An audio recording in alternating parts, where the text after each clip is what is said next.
You know the feeling, the constant nagging over minor details, the flat intimacy, that walking on eggshells sensation, where no matter what you do, it feels like you're going to trigger an argument. When a relationship reaches this state of friction, the immediate instinct is to fix the symptoms by getting your partner to change her behavior. In practice, this approach usually leads to more resistance. Addressing this cycle requires a shift in focus, moving away from her reactions and toward your own internal foundation. This involves a framework called the Masculine Core Blueprint. This 3-part mental checklist targets the underlying tension. By changing your own baseline, you disrupt the old patterns of conflict and create a context where trust can naturally reemerge. To understand this, we must look at 2 different ways a relationship can change. The first is first-order change.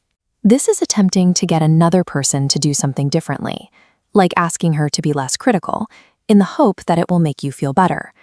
If a man forces change by acting like a domineering tyrant or faking a take-charge persona, she'll perceive it as control and push back.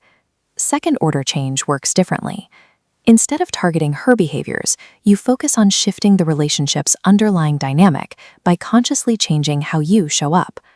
When you stop trying to manage her and focus on your own presence, the entire system of the relationship begins to move. This shift requires a high degree of ownership. It means looking at the energy you bring to every interaction, taking responsibility for your grounding. The first part of the checklist occurs the moment an emotional trigger hits, when your partner directs anger or criticism at you and your heart rate spikes. Instinct tells you to defend yourself immediately. However, there is a physical window of time between that stimulus and your action. Viktor Frankl, the psychiatrist and Holocaust survivor, noted that in this space between stimulus and response lies our power to choose. A reactive man allows the spike in anxiety to dictate his words. He interrupts or corrects facts to avoid being judged. A responsive man holds that space. He listens, acknowledges her feelings, and chooses how to speak. When you feel tension in your chest, keep your mouth shut. Take a breath and tolerate the discomfort without trying to shut it down. Practicing this pause prevents arguments from spiraling. It signals that you are capable of handling emotional intensity without becoming ungrounded. The second part of the checklist deals with logistics. If you avoid making decisions, you force your partner to carry the relationship's mental load. Over time, this forces her into a stressful, organizing role. Providing structure means stepping in to handle the planning and direction of your shared life. It's the difference between asking, "What do you want for dinner?" and saying, "I've made a plan for tonight. Here is what we are doing." This isn't about being a dictator. You still value her input, but you provide the framework so she isn't starting from scratch.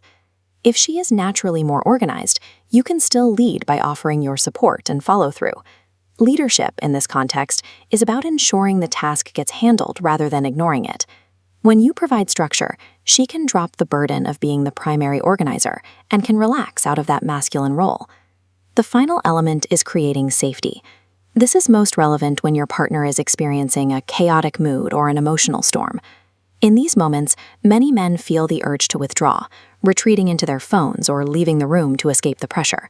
Creating safety means offering a calm, unshakable presence instead. You stay in the room, face the intensity, and remain grounded without becoming defensive. By maintaining this presence, you provide a stable environment for her emotions to de-escalate. She can feel that you are not threatened by her intensity. This creates the 3-part mental checklist. 1. Respond versus react. 2. Provide structure. 3. Create safety. This environment of physical and emotional safety provides the foundation necessary for her to drop her defenses and trust your lead. The next time tension spikes, use these 3 questions as your compass. Am I responding? Am I providing structure? Am I creating safety? This is an internal discipline, not a performance. If you try to use these steps as a way to alpha your way through a conflict, you will likely create more distance. During your next conflict, focus on the pause. Hold your ground, stay present, and choose to lead the interaction toward a more grounded state. By consistently running this checklist, you disrupt the old patterns of conflict.